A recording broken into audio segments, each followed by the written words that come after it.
Welcome back to the course on how to build an AI agent from scratch. And I felt like this topic was so important that even though I had finished recording all the videos and even started editing them, I went back to record this video because it's super important. I thought it deserved its own dedicated video. Today, I'm going to be talking about prompt engineering. Now, first, I want to define what exactly is prompt engineering. Everyone says prompt engineering and a prompt engineer. What does that actually mean? If you take a look at the system prompt here, this message gives instructions for how the AI ought to act. So, you can have a very simple prompt. You're a helpful assistant. That's just some basic instructions. But you might want your AI to respond in a very specific way. For example, if you're generating SQL queries, you have to give the AI what your schemas are. If you don't give the AI your schemas, your AI isn't going to know your schemas, and you can't create an accurate SQL query. You also might have some business logic rules. You might define something which could be a little bit ambiguous, and you want to clarify exactly what that means. So let me take an example right here, building a system prompt. So when you build a system prompt, this is the OpenAI Playground, and this is my internal app that I named NexusTrade. So when you build a system prompt, there are several things that you should take into account. Number one is you want to give your AI some sort of role. So this is a more or less optional state, but it helps your AI have some sort of flavor of how it's actually responding. So I might say something like, you are a nice, feminine AI agent that offers trading advice. It gives your AI some personality, something that it can sound, mimic when it's creating responses. So another thing that's really important for creating a system prompt is your actual instructions. What the AI should actually do.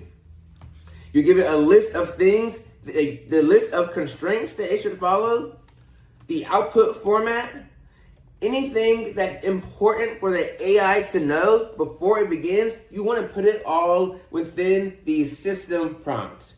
Now, if you just have a list of instructions, maybe you have an output schema, if you just have that is called zero-shot prompting, and it's good for very basic, very simple tasks.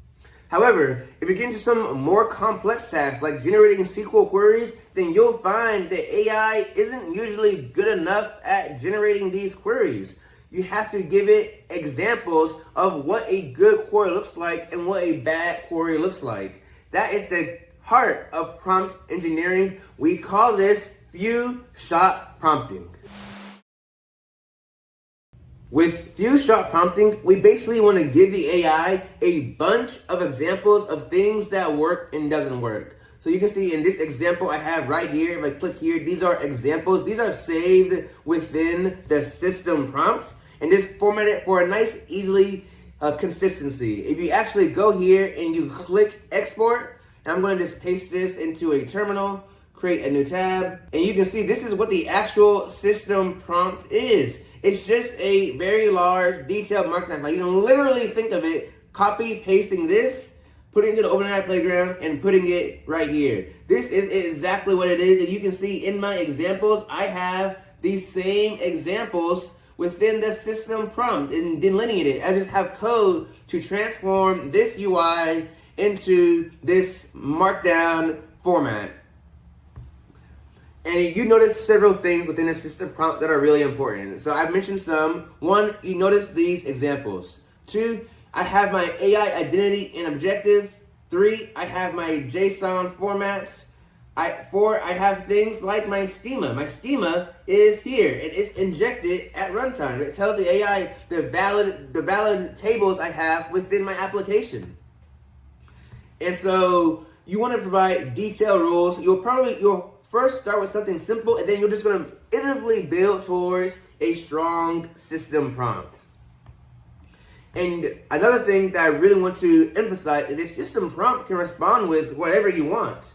You can tell your system prompt to respond with Markdown. You can tell your system prompt to respond with JSON. You can tell your system prompt to respond with a statistically valid SQL query. It can really be whatever you want, but you want to make sure that it's accomplishing your goal in certain formats. The model just has an easier time to generate.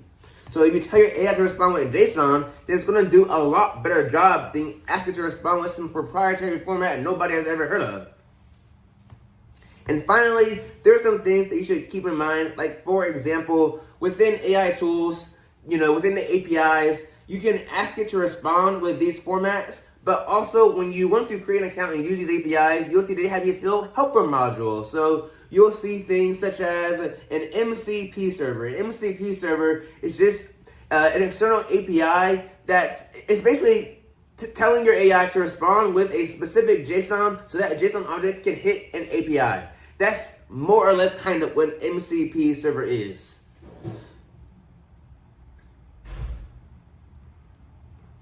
You have things like the output schema. You might tell your AI to respond in JSON mode, and then you might not have the response actually as text, but it might be within a different part of the response API. But the main point that these models are all doing is just simply generating text in accordance to the instructions that you give it.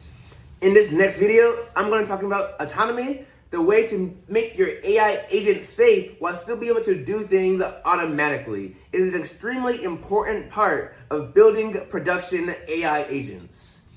I'll see you there.